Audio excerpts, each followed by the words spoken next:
most powerful advice you've ever received?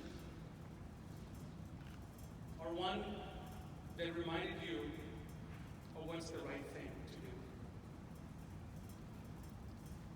to do? So, over the years, I've been really fortunate that as I wrote my 3 books over a period of the last 10 years, and as I met senior business leaders, many in this room, remember meeting with Stephen Covey, Jack Welch, Richard Branson. But it'll surprise you when I tell you the source of the most powerful career advice that I ever received. It was in 2004. It's not very long ago, actually. I wish I received that much sooner, but you'll understand why it couldn't have been any sooner. It was advice from my then 6-year-old daughter, Tia. But before I tell you what she said, let me take you back to 2004. 2004 was a really interesting year, but let me take you back to February of 2004 when this happened. So some very significant things happened in February of 2004. Janet Jackson had a wardrobe malfunction at the Super Bowl. Mark Zuckerberg launched Facebook from his Harvard door. That's February 2004.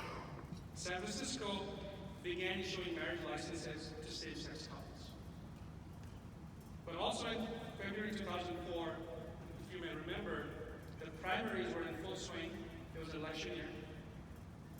And Lou Dobbs from CNN was raiding against American companies that were exporting American jobs. Well, this protectionist sentiment did get some exposure, some traction back then, but nothing as much compared to our recent election. In hindsight, I think what they were missing were some hats with slogans on it. Anyway, that recent media coverage then, what it did for us was, it got me invited by Lou Dobbs' staff to spar with him on a CNN show.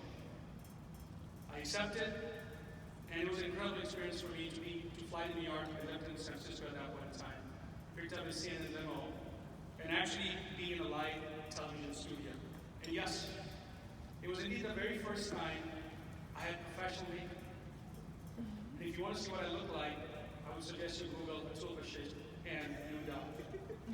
But I'm not wearing any makeup today, except I did have moisturizer this morning.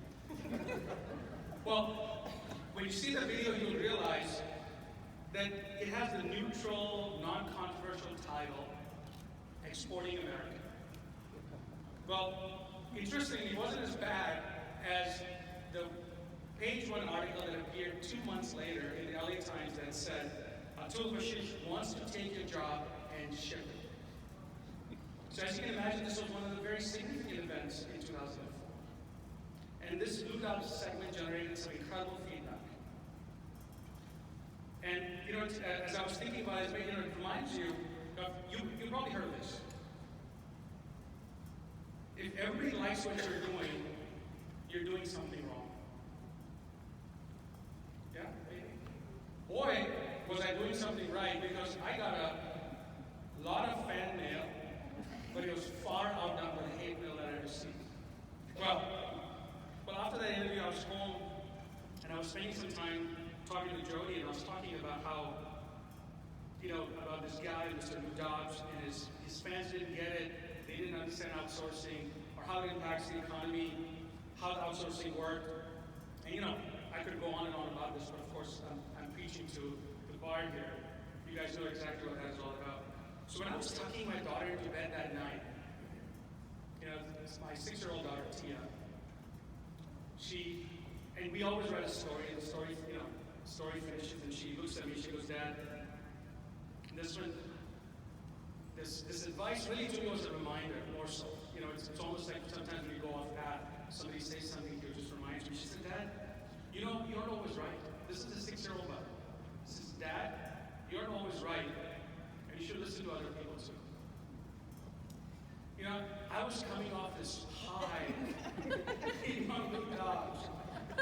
But it was a very powerful moment for me because, it really reminded me how something like that really matters. And as I reflected on it, she was absolutely right. But it also also reminded me, like, here's my miniature Stephen Covey telling me, seek first to understand, then be understood. And what I did after that was, I really took it in again. It was kind of a moment to step back and kind of lay a whole new foundation again.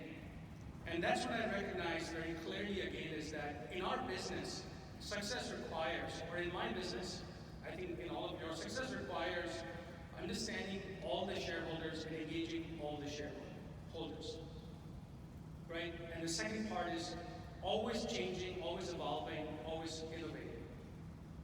And so that's what we've tried to create. We've tried to create, we create that in our committees. I try to create it in my company where all stakeholder voices are heard. In fact, when we hire, we ensure that people have a point of view and they're willing to speak their point of view and let it be known. It's why we use tools like Slack, daily meetings, weekly town halls, so that people can actually be heard, right? It's the reason why just, a senior voice is no more important than somebody who's just joined the company. So that becomes really important. It also reinforced for me our core values. So Neo's core values have always been the three of the same, which is people first, customer next, better place 360. People first is about, if you put people first, which is empower them, give them the right tools to do their jobs, make sure they have a say in things, right? They don't always have to agree with it. But if you do that, they'll focus on customers. When they focus on customers, your business does well. But that's not enough. Better Place 360 to me has always been about, it's while you make your lives better, that's what we do as employers and we do as senior leaders, it is also our duty to make lives around us better. And so, having a young daughter at that point in time, but also having these words of wisdom inspired me to look outside the business. And my personal commitment is to educating young girls so that they can fundamentally change their lives and the lives of the next generation. And I think we as business leaders have a responsibility. And we can have a major impact in society because the knowledge that we gain, the knowledge that we have, can be actually used to do that. And we are, I'm really delighted to see the efforts of so many organizations here that are focused on impact sourcing, because that is another way of being able to do that. So in my view, our society cannot miss out on the wisdom of our female employees, of our female stakeholders.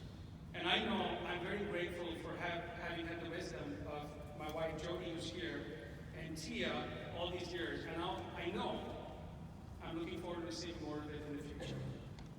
I really do mean it. My vision for the future of sourcing is that our stakeholders collaborate and co-create, right? And with aligned incentives. And I think as analytics and automation have a bigger impact on the business, the whole issue of co-creation and aligned incentives will become very clear. And it means aligned incentives, which means that incentives don't just stay on the customer side. They have to be aligned to all the stakeholders. And I really want to thank IAOP for bringing us all together, for nurturing this community, and giving this community an opportunity to learn from each other and continue to grow. And I'm really thankful for that. At the same time, I believe that change is constant, and I know we will continue to be a model for this industry. Finally, I'm really humbled by this honor, and I'm extremely grateful.